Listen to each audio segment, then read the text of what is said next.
Bonsoir et bienvenue à tous pour ce 18e webinaire organisé par Deuxième Avis, consacré aujourd'hui au prolapsus génital. Le prolapsus génital, c'est ce qui désigne en termes médicaux la descente d'organes, c'est-à-dire le glissement vers le bas dans le vagin, de l'utérus, de la vestie ou du rectum, entraînant de l'inconfort, bien sûr, mais parfois aussi des symptômes invalidants. On en parle assez peu et pourtant ce prolapsus génital est courant puisqu'il atteint jusqu'à 50% des femmes de plus de 50 ans et cela peut augmenter à 60-70% chez les femmes plus âgées. C'est pour cela que nous avons décidé d'y consacrer ce webinaire. Et pour nous éclairer, je suis heureuse d'accueillir le docteur Adrien Vidard, mais aussi plus tard Justine Vernet, la fondatrice et présidente de POP France, une association consacrée à la lutte contre le prolapsus des organes pelviens. Bonsoir, docteur, et un grand merci d'avoir accepté de participer. Docteur, pour commencer, est-ce que vous pourriez nous expliquer les mécanismes du prolapsus, mais aussi quels sont ses symptômes et comment se fait le diagnostic par les professionnels de santé?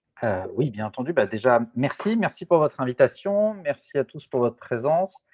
Donc c'est un sujet qui me tient à cœur, parce qu'effectivement, ça peut toujours être considéré, comme un sujet un peu tabou. D'abord parce qu'il va toucher, à l'intime et à l'intime, des femmes majoritairement. Il y a quelques prolapsus qui peuvent exister chez les hommes, mais c'est quand même beaucoup plus rare. C'est essentiellement une pathologie féminine, qui existe, depuis que le monde est monde. Pourquoi? Parce qu'en fait, qu'est-ce que c'est que le prolapsus? Le prolapsus, en fait, ça peut s'associer à une hernie en quelque sorte, c'est-à-dire une zone de faiblesse, dans, la cavité, vaginale. Et pourquoi? Parce que la nature, a été confrontée à un problème, pratique, c'est qu'il fallait, pour pouvoir mettre au monde des bébés, créer un trou, dans la cavité abdominale, qui est une cavité un peu à haute pression, qui est beaucoup sollicitée par nos activités, par plein de choses, on le verra. Et malheureusement, ça peut entraîner des zones de faiblesse. Et donc par le vagin, peut, apparaître une forme de un peu de hernie, de zone de faiblesse. Donc souvent, j'ai tendance à assimiler ça, un peu comme une maison, où, le vagin peut s'associer un peu à une maison, hein, avec un mur devant, un mur derrière et un toit. On va prendre, on a, je crois, des schémas qu'on peut vous présenter. Ça, c'est une coupe, anatomique, du bassin, d'une femme. Vous pouvez voir donc, l'os, du pubis, devant, donc vers la gauche, hein, une vessie qui descend, qui va donner une boule, donc une cystocèle, au milieu, l'utérus et en arrière le rectum. Et donc on peut, dans la vie d'une femme, et ce à tout âge, hein, c'est une pathologie, on a du mal à avoir, des statistiques précises, c'est difficile, c'est pas quelque chose de déclaratif. Et puis surtout beaucoup de patientes, heu, elles peuvent, avoir un prolapsus sans pour autant celui-ci soit, parlant, symptomatique. Et c'est ça qui est très important dans la prise en charge du prolapsus. On n'a aucune raison de prendre en charge, de traiter tous les prolapsus, hein. C'est-à-dire qu'un prolapsus qui n'est pas symptomatique, qui ne dérange pas, qui ne gêne pas, on n'a pas de raison de le traiter. Et ça, c'est quelque chose de très important parce que souvent les femmes vont subir le regard des autres. Heu, le périnée, cette région-là, hein, la vulve, le vagin, hem, c'est une région qui est à la fois intime et cachée au regard, de la femme. Et souvent, elle va subir en quelque sorte le regard d'autrui qui peut être, dans son intimité, déjà, hein, pendant ses rapports. Ça peut être également par, un professionnel de santé, une sage-femme, un gynécologue, un kinésithérapeute, qui peut l'alerter sur ce qui peut être considéré comme une forme d'anomalie. Alors il y a rien d'anormal, hein, le prolapsus est une évolution naturelle, de la physiologie et de l'anatomie féminine. Ce n'est pas une maladie honteuse, c'est pas tabou, ce n'est pas une maladie infectieuse, c'est pas une maladie contagieuse, ce n'est pas un cancer, c'est vraiment une zone de faiblesse, comme, une maison. On a un toit, un mur, quelque chose qui va bouger, et qui peut apparaître et devenir présent. Donc là, en fait, sur ce schéma-là, on voit ce qu'on appelle une cystocèle, donc ça va être cette boule qui va dépasser, de l'orifice vulvaire ou pas dépasser, hein, ça peut dépendre. Donc ça, on a majoritairement 3 types de prolapsus, hein, tous peuvent s'associer les uns avec les autres. Il peut y avoir même des petites finesses dans les spécialistes, mais néanmoins, on a quand même 3 grands groupes. C'est la descente de la vessie, ce qu'on appelle la cystocèle, qu'on peut avoir avec ou sans utérus. On peut avoir une cystocèle typiquement après avoir eu une hystérectomie, l'intervention où on va enlever l'utérus pour d'autres raisons. On peut avoir ce qu'on appelle l'hystéroptose, c'est-à-dire que c'est la descente de l'utérus. Les câbles d'amarrage de l'utérus ne le tiennent plus, il descend. Et puis, on peut avoir une composante à l'arrière qui s'appelle la rectocèle, qui est une boule qui va apparaître dans le vagin et qui peut être le troisième compartiment qui peut être touché. Ces prolapsus peuvent être intrinsèquement liés. On peut très bien avoir une cystocèle qui s'associe avec une hystéroptose, qui s'associe avec une rectocèle, parce que finalement, les mécanismes d'apparition sont assez similaires. Majoritairement, les femmes vont être touchées par la cystocèle, la descente de la vessie. Pourquoi est-ce qu'elles vont subir un prolapsus? Majoritairement, ce sont des facteurs qui sont intrinsèquement liés à la qualité de notre tissu, à notre collagène. On vieillit de façon immuable, inéluctable, et ça, quoi qu'on fasse, on peut avoir des tissus plus ou moins laxes, plus ou moins fragiles, qui peuvent favoriser les prolapsus. Mais c'est une pathologie néanmoins qui peut toucher la femme jeune, notamment on va retrouver ça chez les grandes sportives, des femmes très actives physiquement, qui se mettent à travailler physiquement très tôt. Elles vont solliciter beaucoup leur périnée et elles peuvent avoir des facteurs de risque de constipation, enfin de prolapsus. Et va se rajouter dessus des facteurs de risque comme la constipation, grande pathologie de la femme européenne. Et donc, énormément de patientes sont constipées par les efforts exonératoires, les difficultés à la selle. Ça peut majorer le risque de prolapsus. Et on peut également avoir, bien entendu, la sédentarité, la surcharge pondérale, l'obésité, le tabagisme, la toux chronique. Tout ça vont être des facteurs de risque qui vont s'ajouter les uns avec les autres. Et bien entendu, une des grandes causes qui est directement liée, ce sont les grossesses. Pas nécessairement toujours par les modalités d'accouchement, mais le fait déjà d'être enceinte va modifier considérablement l'anatomie, va solliciter tout le système ligamentaire qui maintient les organes, et ce qui peut être à l'issue responsable donc d'un prolapsus. Très clair. Mais du coup, les symptômes, quels sont les symptômes?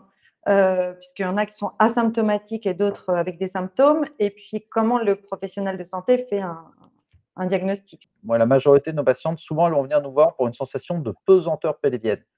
Alors, je pense qu'il n'y a que celles qui ne l'ont pas rencontré qui ont du mal à définir ce que c'est, mais une sensation d'appui, de gêne permanente, parfois de boule extériorisée, d'inconfort vaginal, une sensation un peu désagréable. Alors, ce n'est pas nécessairement une douleur, ça va être une oppression permanente, mais qui va entraîner une espèce d'obsession. On a cette sensation-là dans la tête et d'inconfort, qui en plus peut être très variable en fonction des activités de la journée. C'est-à-dire, parfois, souvent même les patients ont peu de symptômes le matin. Les symptômes vont se majorer dans la journée avec l'activité, avec les efforts, avec le déplacement, avec une sensation parfois de prolapsus qui peut se majorer dans la journée. D'ailleurs, très souvent, on peut amener à avoir une variabilité dans les examens cliniques. J'examine une patiente le lundi matin à 9 heures et finalement, il n'y a rien de terrible. Et puis, je la revois 4 jours après à 17 heures et elle a un prolapsus plus important. Donc, on peut prendre le temps de les voir, de discuter avec elles. Tout ne va pas se résumer à un seul et unique examen. Le seul moyen diagnostique, c'est l'examen clinique. L'imagerie n'est qu'un complément qui peut parfois nous apporter une aide, mais ce n'est pas l'imagerie qui va définir le prolapsus de la patiente. Et puis surtout, c'est l'interrogatoire, c'est la discussion avec elle qui va être importante pour évaluer l'importance de ces symptômes. Parce que finalement, une patiente qui n'est pas gênée par son prolapsus et qui n'a pas d'autres symptômes associés, puisqu'on peut avoir des problèmes urinaires, à type parfois de difficultés à uriner, parfois de fuite d'urine. On peut avoir des envies un peu fréquentes, ce qu'on appelle l'urgenturie, une diminution de la capacité à conserver ses urines, une accélération de ses besoins. Ça peut être lié à un prolapsus. Il peut y avoir des troubles anorectaux de type constipation, parfois des pertes fécales. Ça devient encore plus tabou hein, quand on commence à perdre des gaz, des matières. Là, c'est encore une étape difficile à passer, sachant que à partir du moment où la patiente vient consulter, c'est qu'elle a quelque chose. On ne va pas aller voir son médecin spontanément par plaisir pour aller raconter qu'on a des fuites, une boule, un machin. Hein. Donc moi, j'entends toujours les patientes venir me voir avec déjà, si elles viennent, c'est qu'elles ont au minimum un besoin d'information, d'être rassurées, d'expliquer, euh, et voir plus s'il y a besoin de traitement. Mais il faut être à l'écoute. La plainte n'est pas neutre parce que ça touche à l'intime. Et plus rarement, des troubles de la sexualité, à type de douleur, de dyspareunie, de gêne pendant les rapports. Il faut vraiment que le prolapsus souvent soit évolué, soit important. La majorité des prolapsus et des cystocèles sont peu impactants. Ils sont surtout impactants moralement. J'ai une anomalie où on m'a dit que j'avais quelque chose, mon partenaire va se rendre compte de quelque chose, il va me dire, voilà, et, euh, et là, bah, ça rentre dans la tête et à partir de là, la gêne est installée. Donc, majoritairement, c'est la sensation de boule et de pesanteur qui va amener à consulter. Et le diagnostic, il est clinique. C'est D'accord. l'examen clinique. Alors justement, je rebondis, le diagnostic est clinique, mais quand on sent cette pesanteur, il faut aller voir son gynécologue ou un urologue. Ah. Bah alors, il faut aller voir un spécialiste. Vous êtes les deux, donc. Je pense, c'est le grand débat qui existe depuis 20 ou 30 ans. Ce n'est pas une question de spécialité. Hein. Ce n'est pas euh, plus une question de gynécologue ou d'urologue ou de gastro-entérologue. D'ailleurs, les arrêtés ministériels hein, qui ont défini depuis 2020 et 2021 en France les modalités de prise en charge de l'incontinence urinaire ou du prolapsus en France disent bien que les dossiers des patients doivent être discutés à l'issue d'une réunion dans laquelle doit être présent un urologue, un gynécologue et ou un euh, coloproctologue et ou un médecin de physique et de réadaptation. Donc, ce qui veut bien dire que même les autorités de santé ont bien compris que ça ne se résumait pas à une histoire d'école, de clocher et ainsi de suite. Mais il faut aller voir en fait des spécialistes, quels qu'ils soient, Les spécialistes qu'ils du soient spécialisés dans la prise en charge des pathologies du prolapsus de la femme. Dans le comité d'urologie à l'affût, on travaille main dans la main avec des collègues gynécologues, urologues, gastro-entérologues, radiologues, des gens en fait qui s'intéressent à cette pathologie-là, qui en ont les connaissances et qui savent surtout avoir des interactions interspécialistes parce qu'à des moments, bah, il y a des symptômes, enfin des pathologies qu'on va savoir traiter, et puis d'autres, bah, il ne faut pas hésiter à aller demander un avis complémentaire à un collègue qui va nous apporter son expertise. Parfait, très clair. Du coup, on a bien compris ce qu'était un prolapsus. Est-ce que vous pouvez nous dire quels sont les impacts sur la qualité de vie des patientes, sachant que vous en avez parlé déjà, puisque cette sensation, voilà. Finalement, c'est assez impactant, c'est paradoxal parce que surtout qu'il n'y a pas, on n'en parle pas autant que ça, or c'est assez présent. Autant l'incontinence urinaire, bon malheureusement, les industriels ont inventé les protections urinaires, donc ils passent à la télé, donc les gens s'alertent en se disant: «Ça peut exister, c'est anormal si on parle de ça». Le prolapsus, vous n'avez pas véritablement d'informations. On le verra après avec, Justine, hein, qui est la présidente de l'association Pop France. C'est paradoxal, il y a des milliers d'associations en France et jusqu'à cette année, il n'y en avait aucune organisée ou dédiée à l'information et à la prise en charge du prolapsus en France, ce qui est quand même assez surprenant. Mais il y a tellement de choses dans la santé de la femme, hein, la description de l'anatomie de la femme, même du clitoris, c'est la fin des années 90 et ainsi de suite. Donc, pour vous dire, voilà, même l'imagerie du périnée reste encore tabou dans nos sociétés. Et donc, toutes ces questions qui vont avec de la même façon. Donc, quelles sont les conséquences? Les conséquences, déjà, elles peuvent être physiques, tout simplement. J'ai une diminution, voire un arrêt de l'activité physique, parce que quand je bouge, quand je m'active, j'ai cette pesanteur qui se majore, la boule qui dépasse, qu'est-ce que je vais faire? Je vais moins sortir, je vais moins voir les copines, je vais moins faire de sport, je vais me limiter dans mes activités. Donc, ça va devenir un handicap social, hein, et il y a 10 à 20% des patientes qui considèrent véritablement que c'est un handicap social. Ça peut me gêner dans mes activités professionnelles, en fonction de ce que je fais, et de mes relations sociales, professionnelles ou dans ma vie privée. Ça peut avoir des répercussions sur mon activité et ma vie sexuelle et par conséquent, sur mon couple. Bah, à la fois Ah, je ne des vous entends problèmes plus. mécaniques et puis aussi par des problèmes, psychologiques, d'inconfort. Et puis surtout ça tout ça, toutes ces associations-là, vous globez ça, ça donne un mal-être général, une angoisse, une anxiété. Qu'est-ce qui m'arrive? Je ne comprends pas, je ne vois pas, parce que le seul moyen d'aller voir, c'est de mettre une glace ou prendre une photo. C'est pas spontanément le premier réflexe qu'on va avoir. Et tout cela est très, très impactant sur la vie des femmes, en général. Et en plus, il y a un sentiment de culpabilité. Qu'est-ce que j'ai fait pour que ça m'arrive? La Oui. psychologie féminine est beaucoup tournée vers, cela.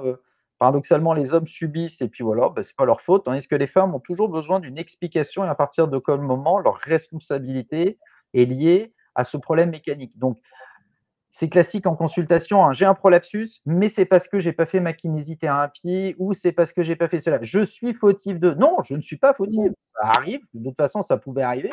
Ça peut arriver quoi qu'il se passe.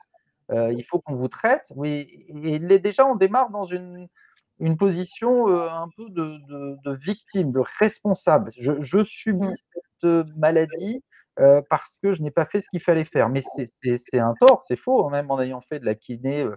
Kiné, c'est un accompagnement musculaire à un moment de sa vie, mais qui n'est pas quelque chose qui est acté pour le restant de ses jours. Oui, j'imagine qu'il y a pas 50 de femmes qui font pas ce qu'il faut en plus, donc Ouais, c'est un peu courant. ça, hein, Bon. donc mais néanmoins, comme l'information n'est pas là et que le discours n'a pas toujours été, heu, bien enfin, d'accompagnement n'a pas été parfois performant. Combien de fois je vois des femmes qui arrivent en me disant, «On m'a dit qu'au moment de mon accouchement, lors d'un examen, mon périnée était flasque, foutu, que voilà, nanana», mais ça reste dans la tête Mmh. et puis ça mûrit, c'est un petit vélo, c'est une litanie permanente et qui donne, cette sensation de: «Je l'ai bien mérité, c'est pour ma pomme», mais en fait, c'est faux, non, ça Bah, malheureusement, c'est être une femme, être mère, et c'est d'où l'importance de ce webinaire, hein, et d'une voilà, communication absolument. plus régulière, hein. Coiffure, c'est une Mmh. pathologie qui était décrite déjà chez nos anciens, chez les Mmh. Grecs, chez les Latins, ils essayaient d'utiliser on racontera ça après dans les Mmh. traitements, ils utilisaient des fruits, des grenades pour pouvoir traiter les prolapsus. La première des chirurgies faites quasiment chez la femme, ça a été des chirurgies du prolapsus par voie basse, donc c'est une pathologie ancienne qui An accompagne, les femmes ancienne et depuis des courante. millénaires. Alors Heu justement, bon maintenant on a bien compris qu'elle était très présente, et donc comment est-ce qu'on peut la traiter? C'est quoi les différentes options, thérapeutiques envisageables?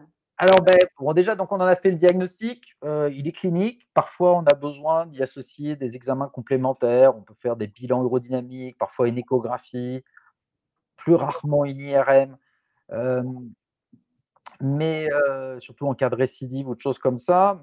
Majoritairement, on va l'évaluer, on va comprendre son mécanisme. Déjà, la première des choses, ça va être d'essayer de mettre en place des mesures, dites conservatrices, donc les facteurs de risque. La sédentarité, la surcharge pondérale, le tabagisme, déjà, c'est des choses importantes qu'on va essayer de prendre en charge.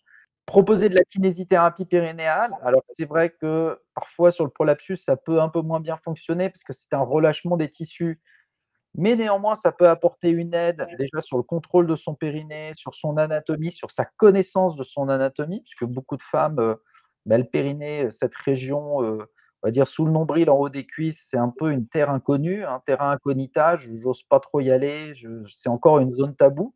Donc c'est un accompagnement, en plus d'être, un renforcement musculaire, c'est un coach périnéal. Ça permet d'avoir un abord, un entretien, une connaissance de son anatomie.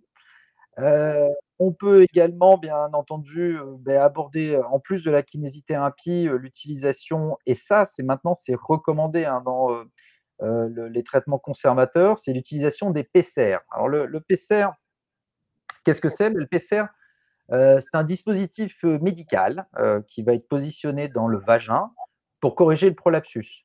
Alors c'est un dispositif qui a eu beaucoup de succès au siècle dernier, qui a un peu perdu on va dire, de sa prestance ou son utilisation année après année parce qu'il avait perdu, on va dire, ses lettres de noblesse.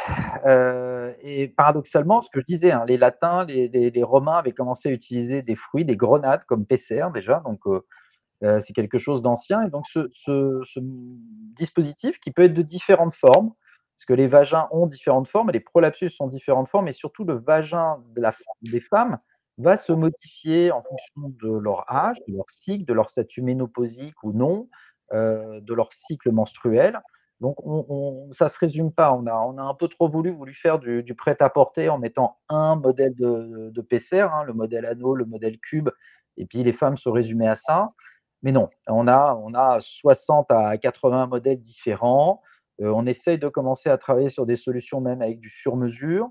Donc tout est envisagé pour trouver le bon modèle. Donc le PCR, ça prend du temps, c'est compliqué, parce qu'il faut montrer à la patiente comment l'utiliser, il faut désacraliser l'utilisation de cet objet, il faut lui montrer comment le mettre en place, comment savoir le gérer par elle-même. Donc c'est des consultations qui prennent du temps, qui sont, bien entendu, comme souvent en France, mal valorisées, mais qui sont importantes et qui sont maintenant recommandées fortement, hein, par les autorités de santé, puisqu'elles nous demandent de proposer systématiquement l'utilisation d'un PCR chez une patiente qui a un prolapsus.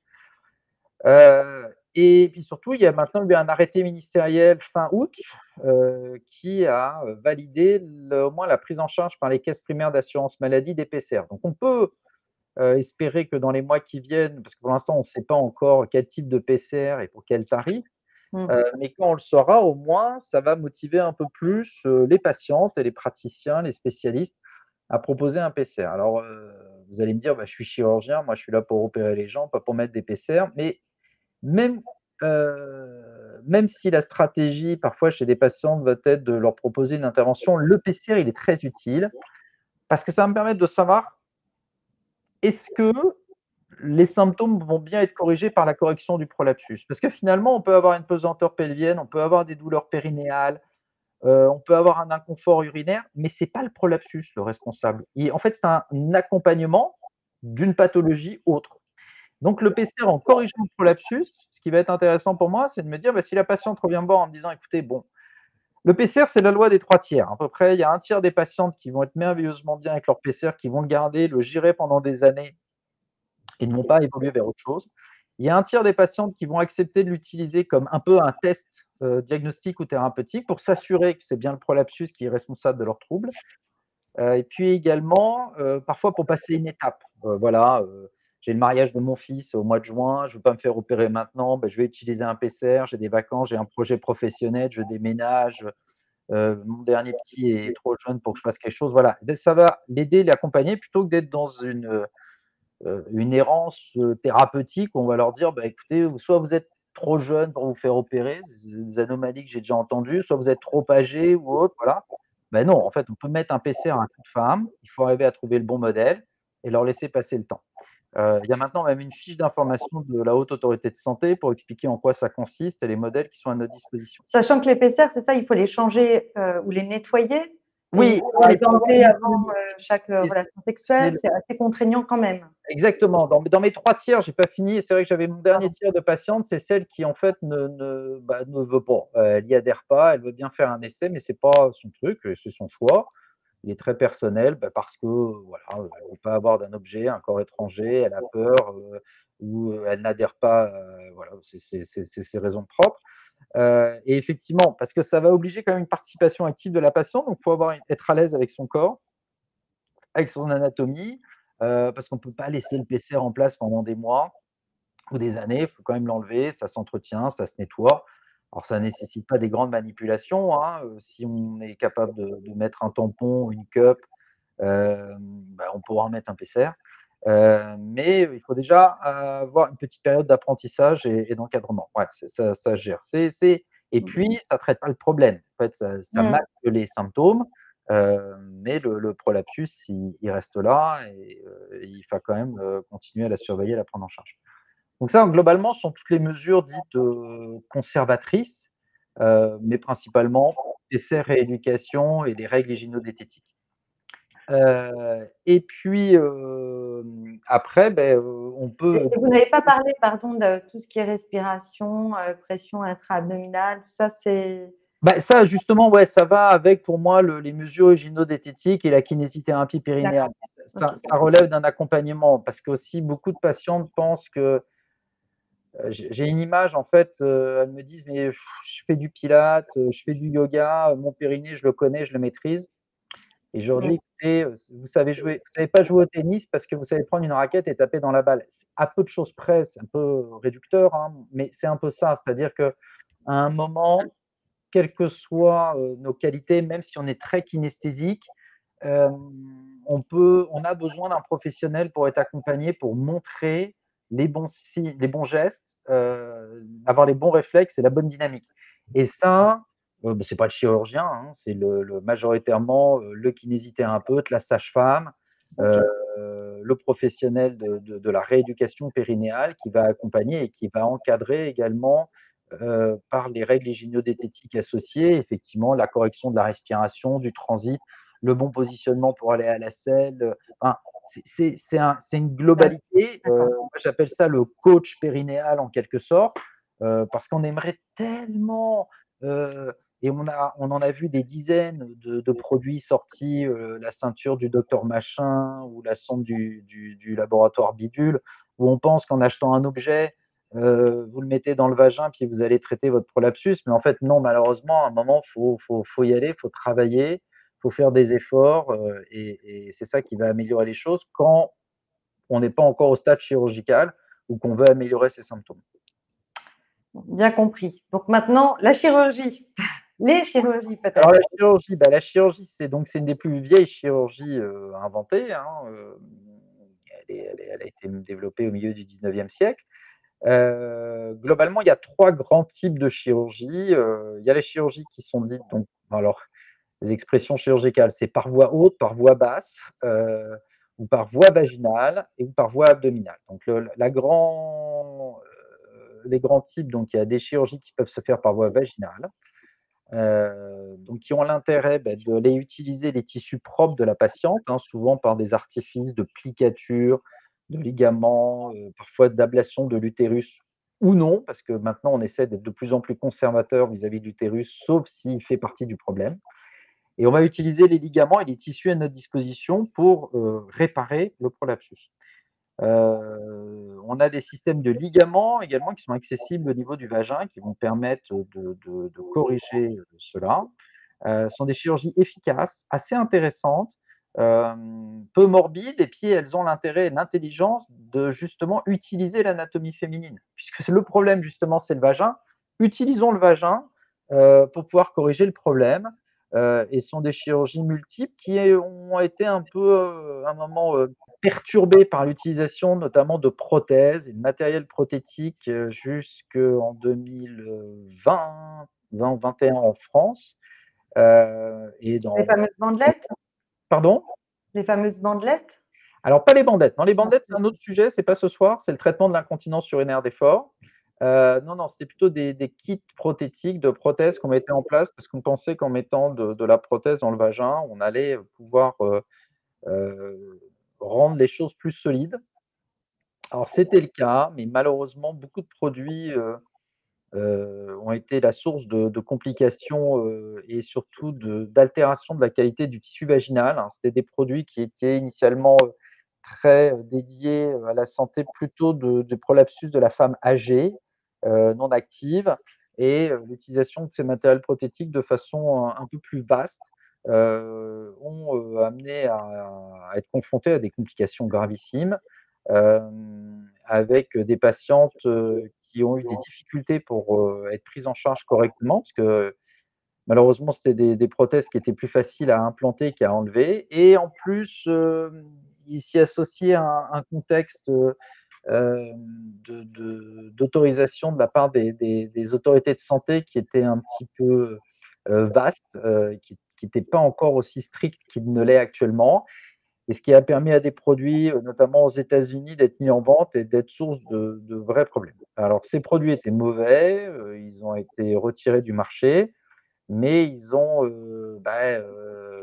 fait garder une image peut-être un peu négative des implantations, avec une difficulté pour les non-spécialistes de faire la part des choses entre certains kits prothétiques et d'autres produits, ou les bandelettes sous-urétrales pour le traitement de l'incontinence urinaire d'effort, qui restent des produits également à discussion et à un problème, mais qui n'ont pas été source d'autant de complications que les prothèses par voie basse. Voilà, je ferme la parenthèse. Donc la chirurgie par voie basse, de toute façon maintenant, de façon presque internationale, hein, on ne peut plus mettre de prothèses par en bas, donc on va utiliser les tissus natifs de la patiente.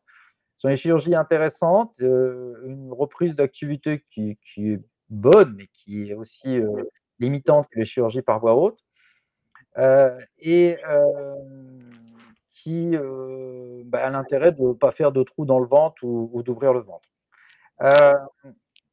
À l'inverse, donc les chirurgies par voie haute, avec une intervention, on va dire, qui prédomine de tout ça, qui s'appelle la promontofixation ou la sacropexie chez nos amis anglo-saxons. En fait, c'est d'aller remonter le prolapsus en utilisant un filet, donc une prothèse. Le terme est un peu rigide. Qu'est-ce que c'est que ce filet? Imaginez un bar rigide dont on découpe une bande de 15 centimètres de long sur 5 centimètres de large. Et en fait, ce filet va être remis en place au niveau du prolapsus pour réparer des systèmes de ligaments qui ne permettent plus de maintenir les organes et qui sont source du prolapsus. Alors, c'est une intervention ancienne, inventée en France dans les années 80, enfin fin des années 70, euh, qui a des hauts taux d'efficacité, mais qui, pareil, subit malheureusement un côté un peu disparate sur les produits qui ont été mis en place et qui nécessite justement, ce que vous disiez avant, pas une question d'un chirurgien gynécologue ou urologue, mais plutôt des chirurgiens spécialistes qui ont l'habitude de faire ces procédures-là et qui comprennent la réparation à faire et la patiente et sa symptomatologie. Est-ce qu'il y a une chirurgie meilleure que l'autre? Non. En fait, est-ce qu'il y a un chirurgien la question qu'il faut poser au chirurgien, est-ce qu'il sait faire les deux? Déjà, s'il sait faire les deux, c'est qu'il s'intéresse à ces pathologies-là et qu'il connaît, parce qu'il va falloir s'adapter. En fait, la chirurgie du prolapsus, c'est une chirurgie sur mesure, et il faut absolument s'adapter exactement à ce que la patiente a. La promontofixation ne guérit pas tout, la chirurgie par voie basse ne guérit pas tout. On se rend compte de plus en plus, il y a une série française qui existe qui s'appelait Vigimèche, qui est un registre qui a enregistré pendant des années sur des dizaines de centres en France toutes les chirurgies qu'on a faites de cure de prolapsus. Et là, clairement, par exemple, il a montré que la promontofixation était intéressante juste pour mettre une prothèse pour corriger les cystocèles. Tout le reste doit être réparé plutôt par voie basse, doit être réparé par autrement. Ne jamais mettre de matériel prothétique en prévention. Si vous avez un problème, vous guérissez ce problème et vous n'allez pas commencer à mettre des choses pour guérir autre chose. Donc voilà, c'est étonnant parce que c'est une chirurgie très ancienne, mais qui continue à évoluer en permanence et à s'adapter par des données de registres et de littérature. Donc c'est une chirurgie qui n'est pas arrêtée encore. Et on a une dernière solution qui se discute parfois, qui s'appelle le colpoclésis. En fait, c'est une occlusion du vagin. C'est pas une fermeture du vagin. La femme va toujours avoir une vulve, elle urinera par les voies naturelles, mais on peut, sur certains types de prolapsus ou des patientes très fragiles ou qui ne souhaitent plus avoir de sexualité active, enfin en tout cas par pénétration vaginale, on peut fermer le vagin, les deux bords collés côte à côte. C'est une chirurgie simple à faire, sans trop de risques.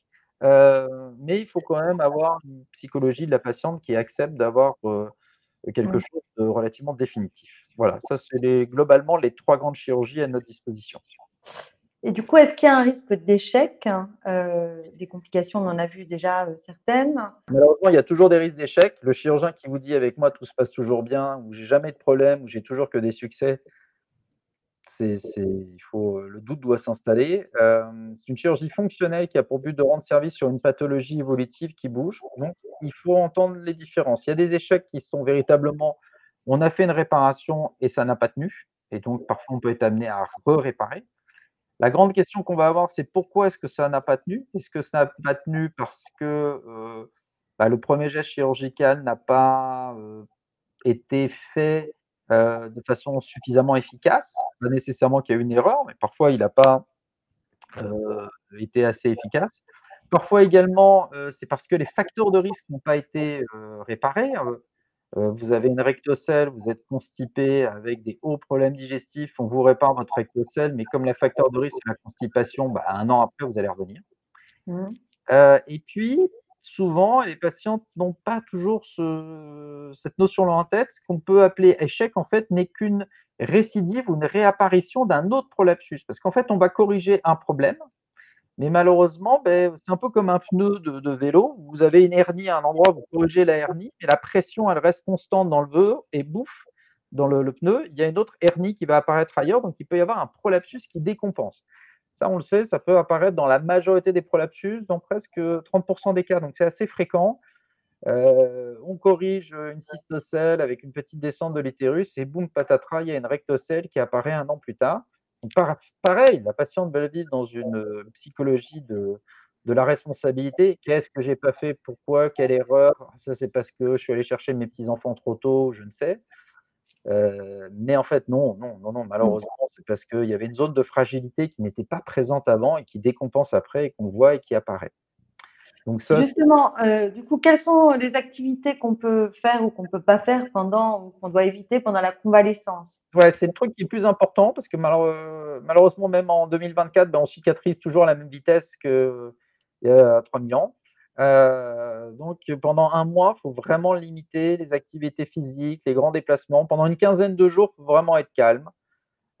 Toute la réparation va se faire avec des fils et des aiguilles, hein. Même si on met de la prothèse ou pas de prothèse, bah, il faut qu'en fait, l'idée, c'est que c'est par exemple, sur la promontofixation, ou même les chirurgies par voie basse, c'est pas les fils et les prothèses que le chirurgien va mettre qui va corriger quelque chose, hein. En fait, ce qu'on veut, c'est qu'il y ait une réaction, de cicatrisation. Quand vous avez une cicatrice, vous avez la peau qui devient un peu plus rigide, un peu plus ferme et ça va remplacer le système de ligaments qui initialement était présent et corriger le prolapsus. D'accord. Mmh. Donc il faut laisser du temps aux choses. Les prothèses, on le sait, typiquement, elles vont se rétracter un peu de 30.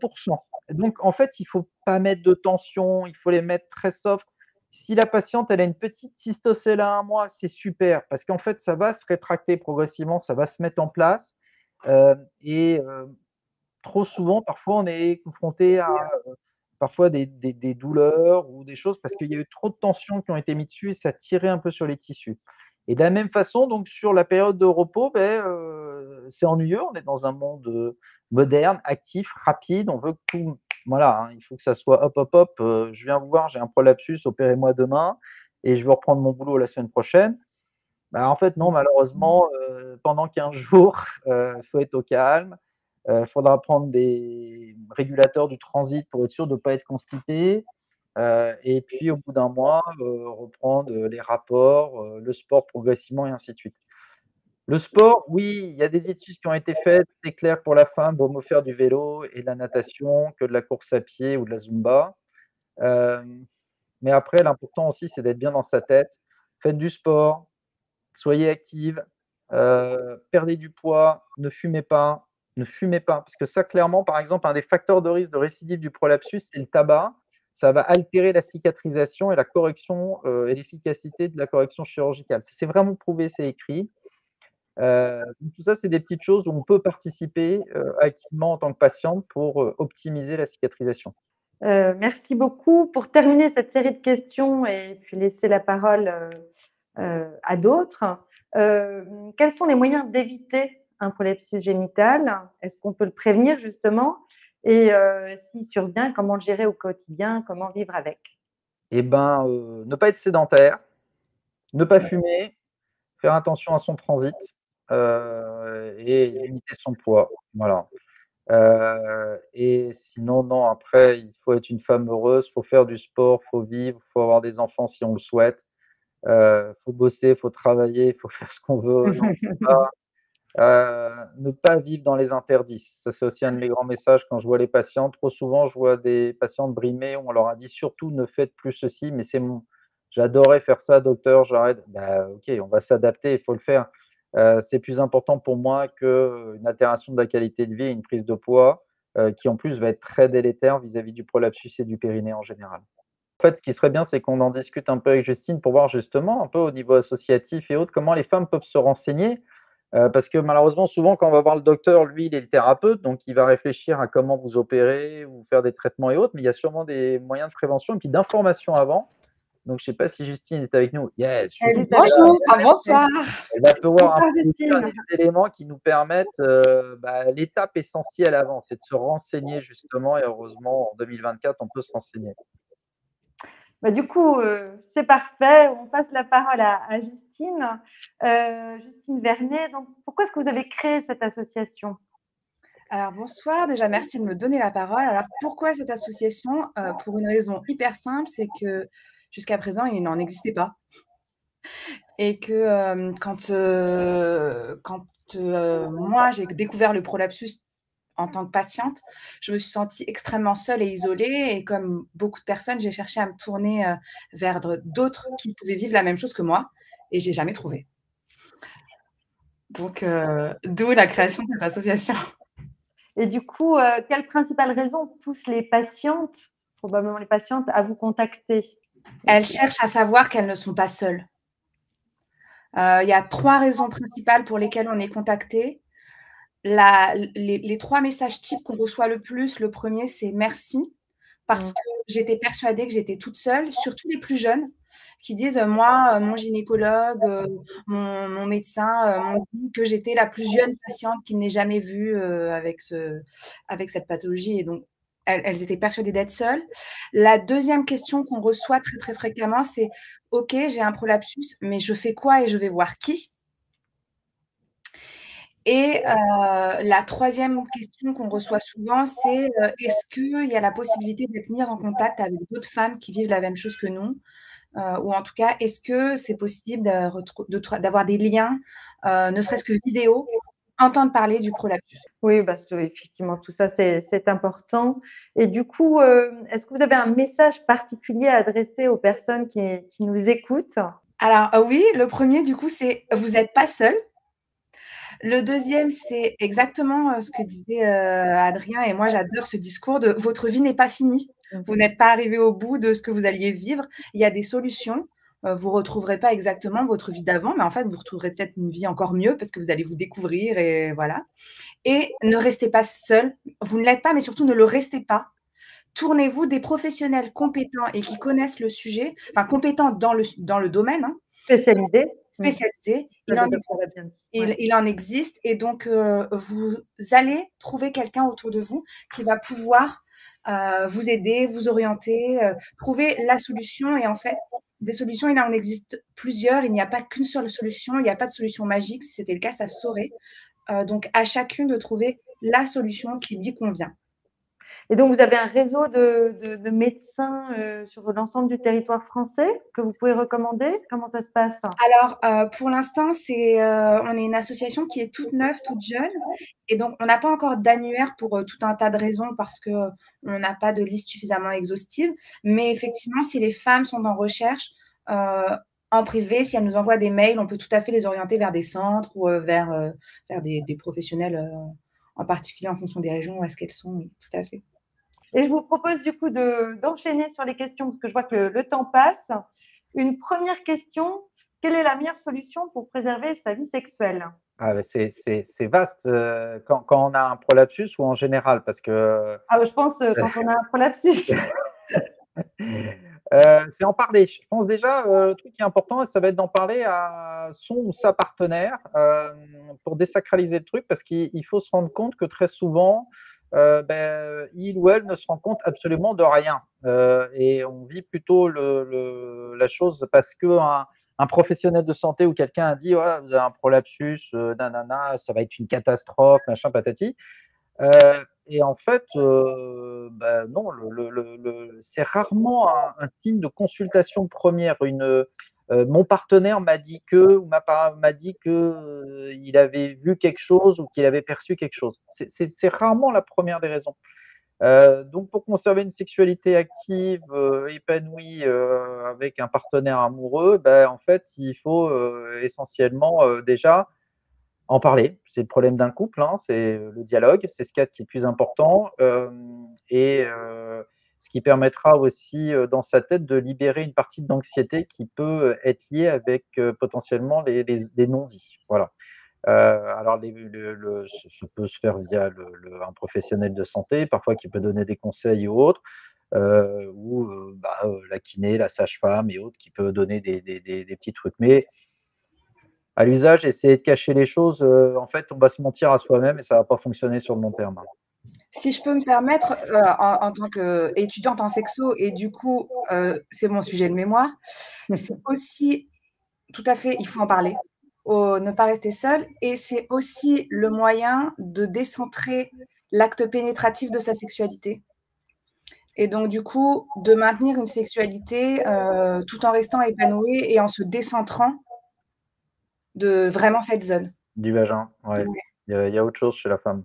Exactement et souvent elles disent: on reçoit beaucoup de messages en disant: «Comment est-ce que je peux être désirée si je me sens pas désirable?»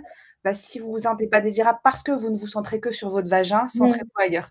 Une autre question, est-ce qu'il y a un lien établi entre prolapsus génital et endométriose ou SOPK? Non, il n'y a pas à ma connaissance. L'endométriose est une thématique et un sujet gynécologique beaucoup plus omniprésent, hein, et d'actualité, mais depuis maintenant une dizaine, quinzaine d'années. Non, c'est pas nécessairement. Alors, ça peut être intrinsèquement lié, hein, des patientes qui peuvent avoir eu besoin de chirurgie pour l'endométriose, qui vont décompenser un prolapsus à l'issue. Elles peuvent avoir des conséquences fonctionnelles de leur endométriose, qui peut être un facteur de risque de prolapsus. Mais l'endométriose en elle-même, c'est une pathologie en fait autre, hein, si on la résume vraiment, mais très succinctement, c'est une localisation ectopique d'une partie de la muqueuse de l'endomètre, et donc à un mauvais endroit. Et donc normalement, il n'y a pas de lien de cause à effet avec le prolapsus. Merci beaucoup. Alors, une autre question, vous avez un peu répondu, c'est combien de temps la chirurgie est-elle efficace? 10 ans, 20 ans, 3 ans? Alors, tout dépend des types de chirurgie, tout dépend des types de prolapsus, tout dépend de la patiente. On essaye de faire des réparations qui vont être efficaces pendant moins d'une dizaine d'années. Voilà, ça, quelle que soit la technique employée, c'est quand même un de nos objectifs, tout simplement parce que malheureusement, on va vieillir autour de son prolapsus et que 10 ans, c'est un huitième de la vie d'une femme. Et encore plus d'une femme adulte. Et donc nécessairement, promettre que tout ira bien pendant le restant de sa vie, non. Donc très souvent, c'est des réparations qui fonctionnent pendant une dizaine d'années. Après, ça se voit au cas par cas, en fonction du défect et ainsi de suite. C'est comme toujours, hein, ce n'est qu'un terme, le prolapsus, mais c'est un énorme tiroir qui va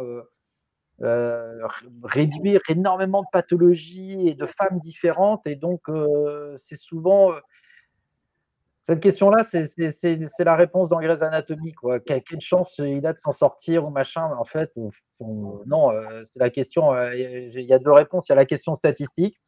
Ok, 70% des réparations tiennent à 10 ans. Bon, ok, mais ça, c'est le gagnant du loto, hein. Et puis après, il y a individuellement la patiente. Vous êtes comme ceci, comme cela, vous avez ceci, vous avez cela. Je vous propose ça. Je pense que ça va, par mon expérience personnelle, fonctionner comme ça, mais je vous accompagnerai s'il y a un problème. Merci beaucoup. Autre question, est-il possible de continuer à faire du sport, genre gym d'entretien ou aquagym? Il faut. C'est même recommandé. Ouais, c'est même recommandé, c'est important. Surtout l'aquagym. Et surtout l'aquagym. Voilà, ouais, c'est vrai qu'en plus, souvent, envoyer les femmes dans les piscines, on a du mal, hein. Vous n'aimez pas vous mouiller les cheveux, mais en fait, paradoxalement, c'est un endroit super pour préserver le périnée parce qu'il y a une forme d'apesanteur. Donc, on peut faire des exercices physiques et ainsi de suite sans une sollicitation en hyperpression du périnée. Donc, au contraire. Et c'est vraiment l'endroit où vous avez plus de symptômes. Bon, super. Vous avez parlé tout à l'heure du vélo aussi, qui était bon. Et quid de tout ce qui est abdominaux? Parce qu'on entend des choses contraires. Justine, un avis sur la question? Oui, j'ai un avis sur la question. Les abdominaux, en fait, j'ai l'avis sur la question de les fameux crunch, évitez de les faire si vous ne savez pas gérer vos pressions intra-abdominales, en fait. Faites du gainage. Très bien le gainage. D'accord, donc il y a des types d'abdominaux. En fait, il y a des types d'abdominaux qu'on ne sait pas faire. Ils ne sont pas dangereux s'ils sont bien faits, mais on ne sait pas les faire. Donc faites attention. Parlez abdominaux plutôt, abdominaux profonds grâce à la respiration. Je pense que c'est ce qu'il y a de mieux et en plus qui soulage le plus vos symptômes. Très clair. Rééducation périnéale est suffisant pour lutter contre l'incontinence urinaire? Tout dépend du mécanisme de l'incontinence urinaire, hein, qui est autre chose que le prolapsus, mais on pourra en refaire un webinaire si vous voulez là-dessus avec plaisir. Il y a différents types d'incontinence urinaire. Il y a une incontinence urinaire présente qui s'appelle l'incontinence urinaire d'effort, par exemple. Je tousse, je marche, je me baisse, je cours derrière le train, je crie sur mes enfants, j'ai des fuites d'urine, et j'ai des rapports, j'ai des fuites. Là, la kinésithérapie est vraiment utile. Elle va, franchement améliorer la symptomatologie dans plus de 60 des cas. Le problème, c'est que ça reste un entretien musculaire, donc c'est pas toujours périn sur le long terme. Ça peut être amené et puis beaucoup pensent que: «Ça y est, j'ai fait ma kiné, c'est réglé pour le restant de mes jours». Malheureusement non, hein, comme Entretenir. j'aime à dire, à une époque, j'arrivais à courir le marathon. Bon, ben voilà, je m'entraîne plus, je fais plus rien, j'ai pris 10 kilos, le week-end prochain, je vais avoir du mal à courir un marathon. Pourtant, je me suis entraîné très fort. C'est un peu pareil la kiné, c'est pas parce qu'on l'a faite à un moment que c'est acté pour le restant de ses jours. Ça s'entretient, on en refait, faut apprendre à le faire, ça prend du temps, c'est un vrai effort, c'est un accompagnement. OK. Justine, vous avez quelque chose à rajouter ou? C'est vraiment ça, en fait, on nous vend souvent, on vend aux patientes, surtout en postpartum, faites vos 10 séances de rééducation du périnée et puis après, c'est bon. En fait, ça reste, un groupe musculaire comme n'importe quel autre muscle et c'est exactement, ce que dit Adrien. Si vous vous entraînez pendant 3 mois, mais qu'après vous faites plus rien pendant 10 ans. Ça OK. ça suffira pas et c'est pas une sonde, prescrite seule, caché le soir dans son lit En à fait, essayer de s'auto-rééduquer qui va fonctionner. Il faut que quelqu'un vous apprenne à faire fonctionner les bonnes exactement, choses il et faut éventuellement apprendre. on peut utiliser ce genre d'outil. Il faut apprendre à connaître sa zone et pour pouvoir le faire chez soi, en fait. Le faire chez soi, si avant on n'a pas été éduqué par un professionnel, il y a de fortes chances qu'on soit contre-productif. Et puis surtout ça déçoit parce que du coup on se dit: «J'ai fait des efforts et ça fonctionne pas donc ça marchera jamais», donc ça garde une image négative de la kinésithérapie périnéale. Je vous propose une dernière question compte tenu du timing. Après l'échec d'une chirurgie pour prolapsus vaginal se transformant en prolapsus rectal, quelle chirurgie? Et c'est peut-être pas un échec justement, c'est peut-être ce que je disais, hein, c'est peut-être la Ouais. décompensation d'un autre compartiment après une chirurgie et majoritairement, bah, on a 2 grands types de chirurgie, hein, pour la rectocèle. Soit la rectocèle est moyenne ou basse, sans anomalie, du rectum en lui-même, ou du canal anal, et donc ce sont des réparations qui doivent être faites par les voies naturelles avec des tissus natifs, autologues, pas de prothèse, pas de promontofixation, ça sert à rien. Et ça, c'est marqué dans le marbre, c'est les recommandations. Et si jamais, en fait, c'est un problème du canal anal, de ce qu'on appelle une intussusception du canal anal, donc quelque chose qui est beaucoup plus haute, une rectocèle beaucoup plus haute en amont, là, c'est un acte digestif, ça s'appelle la rectopexie, où on va aller mettre une prothèse et corriger ce prolapsus du rectum et on va le fixer différemment. Et donc ça, moi, je le fais avec des chirurgiens digestifs. Donc, hop, un nouvel intervenant dans l'histoire. Je confie la patiente à l'un de mes collègues parce qu'il est spécifiquement dédié dans cette chirurgie-là. Et ça ne va pas se résumer à je vais faire le même truc pour madame tout le monde, la même intervention. Ben non, en fait, je vais m'adapter pour essayer de comprendre. Donc, je vais avoir besoin d'une proctologue qui m'aide, qui m'accompagne pour comprendre comment fonctionne le rectum, m'assurer de l'absence de risque de décompensation d'une incontinence fécale, ce qui est majeur sur ce type de chirurgie-là. Il faut avoir des actes de prévention avant et d'évaluation, et après adapter la bonne chirurgie. Donc, un spécialiste accompagné Encore, de ces petits encore une fois. spécialistes. Ouais, voilà. Ça ne se résume pas à un intervenant unique d'une spécialité qui sait tout faire. Un grand merci, docteur, pour ce webinaire passionnant et très clair. Merci, Justine, et bravo pour cette belle association. Merci pour votre invitation. Merci à tous pour votre participation. Merci à toute l'équipe Deuxième Avis qui a préparé et organisé ce webinaire. Le replay sera disponible dans quelques jours. N'hésitez pas à le partager et surtout, donnez-nous votre feedback en répondant au court questionnaire qui est sur le chat. Un grand merci à vous tous. Merci, bonsoir.